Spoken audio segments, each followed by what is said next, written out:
6:20. Welcome back, everybody. Questions about your cars, brakes, maybe on a wet morning, just send them in to the Auto Guy, Mike Davidson of Parkway Automotive. He's here, of course, on Thursdays now to answer your car questions. Yep, good to be back. Yeah, every Thursday until football season's over with. That's right, and then we'll switch you back. Yeah, we couldn't get all the high schools to move to Thursday, so that's moved right. me. Yeah, it's easier. It's a little easier just to get you to change your schedule. We appreciate it.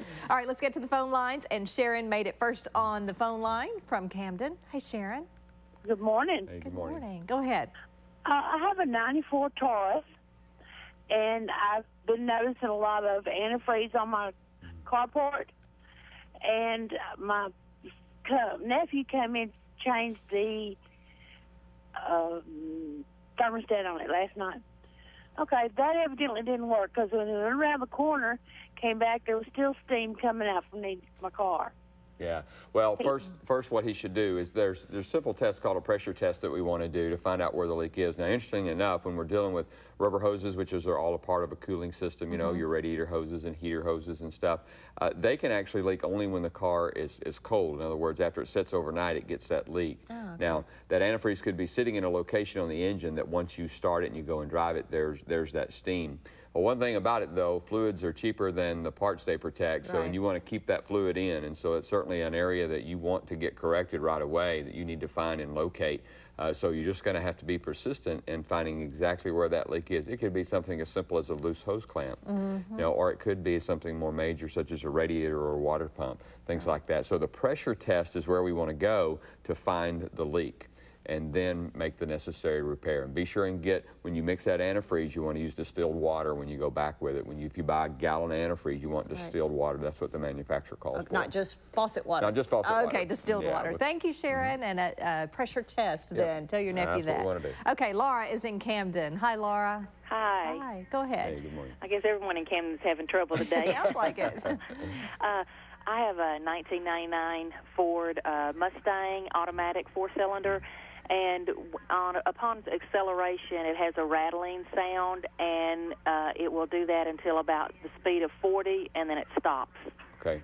Well, there's a couple of things that come to my mind immediately when you said that. You said one's a 99 Mustang, so we've got some years on it. Right. A thing that I would look for, if that noise is generally coming from underneath or the middle of the engine or the middle of the car area, I would go right to the catalytic converter, because inside the catalytic converter is that part of the catalytic converter looks like a honeycomb, and it's welded to the inside of the catalytic converter. And over time, those welds will come loose, and then that will rattle around. Okay. Now, eventually, that'll cause you some more symptoms, such as low power, things like that, that would require you to replace it. Right now, it may not be an issue. It could even just be a heat shield. Now, if you're hearing that noise coming from the engine area, then we could be looking at lifter problems. We could be looking at just detonation, where the labor knock used to be another word where we'd say, well, we've got to use a higher octane gas. It could be things like that.